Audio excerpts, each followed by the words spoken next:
To quote the great David Lynch in Lucky, there are some things in this universe, ladies and gentlemen, that are bigger than all of us. And a tortoise is one of them.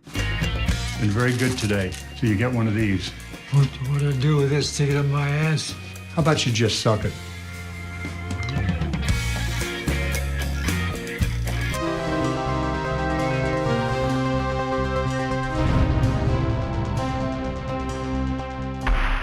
Lucky is a beautiful, little, sad and also comedic film about a 90-year-old man who is confronted with his own mortality. It's the directorial debut of John Carroll Lynch, who is known for his many acting performances since the 90s.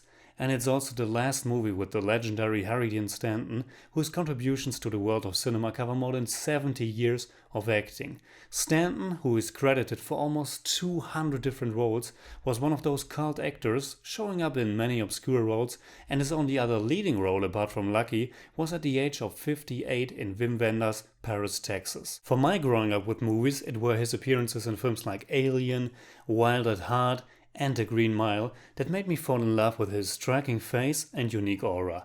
With over 90 years, he was one of those actors that seemed to live forever, and it was a sad day on September 15 when he passed away. That of all his films, Lucky ends up being his last one. It's one of those rare occasions where art and life come together in a perfect but of course ever so sad way. It's his swan song and a crowning performance for a remarkable career. Lucky is a very intimate, very personal film that almost makes you believe you are watching the real Harry Dean Stanton and not just the person he's portraying. There are some clear connections between the two of them.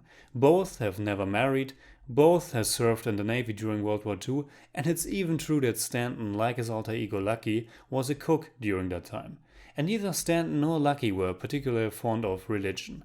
Lucky is an atheist, and after he just fell for no certain reason, other than that he's just old, he has to deal with the prospect of his life coming to an end. Like Stanton was himself until the very end, Lucky is in very good shape, especially for a man that smoked all his life. We get to see his daily little yoga routine, watch him dress, walk down the streets of that little desert town he's so used to, accompany him sitting at that diner, then his daily routine of watching some quiz shows on TV, and finally the evening beer at the pub where he meets friends and close acquaintances.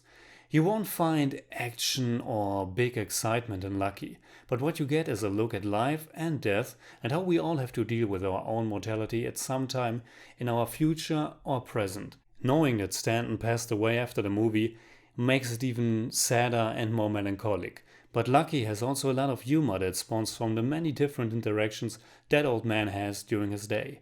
From the small back and forth with the owner of the diner to the little side story of David Lynch's character's missing turtle, or more specific, tortoise. One of the many highlights of the movie for sure. Two other ones for me are his singing at a young kid's birthday and his addressing of the big question, what's coming after death? Lucky is wonderful and bittersweet at the same time. On one hand, it's quite diverting, and on the other, it will stick with you and maybe make you think about your own place in this world. In German I'd say, ein traurig schöner, aber auch lustiger Film über das Sein und gleichzeitig ein rührender Abschied für einen ganz großen Schauspieler. I give Lucky 8.5 out of 10. It's more like 8.3, but I don't do that. There are some things in this universe, ladies and gentlemen, that are bigger than all of us. And a tortoise is one of them. Alright, that's it. Like always, comment below and let me know what you think about Lucky. And also tell me, what's your favorite role of Harry Dean Stanton? You can hit me up on Twitter, Facebook, Instagram, simply at The Jimmy Cage. And if you enjoyed this video, please give me a thumbs up, share, subscribe, whatever you like. And make sure you hit that bell for all I have to tell.